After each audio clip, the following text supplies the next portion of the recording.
All right, our third example, I wanted to work through a piece. If this were an ordinary indefinite integral, this would be very similar to the work we've done before. But I want to show you how to handle this definite integral using integration by parts. So you need to be, it's not difficult, but you just need to know how to do this and be exposed to it. So again, this is the product of two functions, at least one of which is transcendental. So this is parts. We have u, we have dv, from which we create du, and we're going to generate v. The most complicated piece, whose antiderivative we know is sine of x. Everything else is here. The derivative of u is the derivative of x. The antiderivative of sine, what's the integral of sine? The integral of sine is not cosine. The derivative of sine is cosine. The negatives are the others. So the integral of sine is negative cosine of x. And now we're going to form uv minus integral v du. It's uv minus integral v du. Now, this negative is here because of the formula. This negative is here because it was generated. Be careful with the negative signs. So this is uv. So this negative sign I'm going to write this is negative x cosine of x. All right, there's uv. And then I need minus integral v du. So be very careful. I'm going to put this negative here. This is v du. And notice this negative is here because it was negative cosine. This is here because that's what parts require. So these negatives are going to cancel here. But notice this is a definite integral, right? This is 0 pi over 2. What I have here, what I have written here, is not, strictly speaking, correct. What I'm going to do is I'm going to finish this problem from here. This is not correct. What I have here in this red box, or box-like thing, what I have here in this red area here, this is not correct. There is something missing here, and I want to show you what that represents. Let me finish the problem. Don't. If you're making notes, the only note you want to make about this is that it's not correct. And you'll see why here in just a bit. Suppose I continued from this. Negative x cosine of x minus. Now what's the, this is plus, right? And minus negative is plus. What's the antiderivative of cosine? The antiderivative of cosine is sine. And that's evaluated from 0 to pi over 2. Which is negative x cosine of x. This would be plus, and what do we have here? Evaluate at the top, sine of pi over 2 is 1, minus evaluate at the bottom, sine of 0 is 0. And this gives us negative x cosine of x plus 1. That is not correct. And the reason we know it's not correct is because this is a definite integral. When you evaluate a definite integral, your answer needs to be a number, not a function. And the error is here.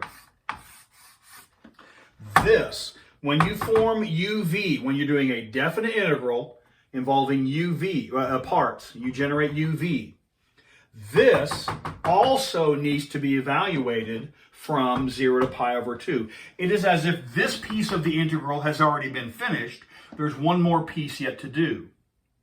So what I'm going to do is I'm going to back up the train here. First off, everything here in the red is not correct. It's misleading. Don't even bother making note of that. The only thing you would do here is say it's wrong. Let me back up the train here and show you the actual technique as it's correctly done. If this is a definite integral, then we put together uv. This is negative x cosine of x. But because this is a definite integral, that is evaluated from 0 to pi over 2. You put the evaluated expression with the part uv minus integral 0 to pi over 2. So you have to have the limits of integration in both this piece and the integral. And then what we have what? V du. So that's negative cosine of x dx. So now we can finish this out straightforwardly. This is negative x cosine of x evaluated from 0 to pi over 2. don't get the cart before the horse. Find all the antiderivatives and then worry about the evaluation. Minus, well, let's see, this is minus negative is plus. Is that right? Minus negative is plus. So I'm combining these signs. So those are taken care of. What's the antiderivative of cosine? That's sine. It's the same thing we did here a while ago. But now this is also evaluated from 0 to pi over 2.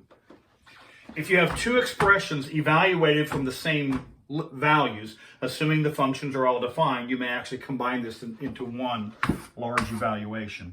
So we can write this as, I'll just go ahead and do the pieces here.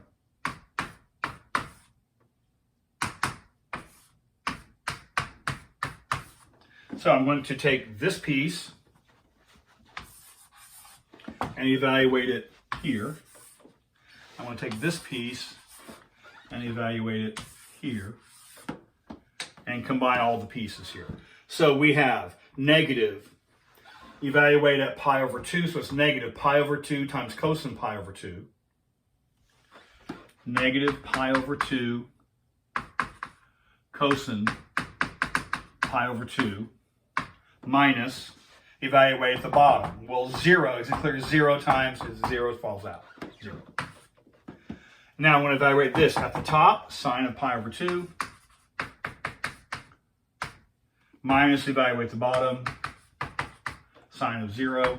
And we know for the record, this is you can't read this. This is cosine pi over 2. We know cosine pi over 2 is 0. So this is 0 minus 0 plus, and then this is sine of pi over 2, which is 1 minus 0. Out of all that, we get 1. So, the specific details aren't as important as the technique.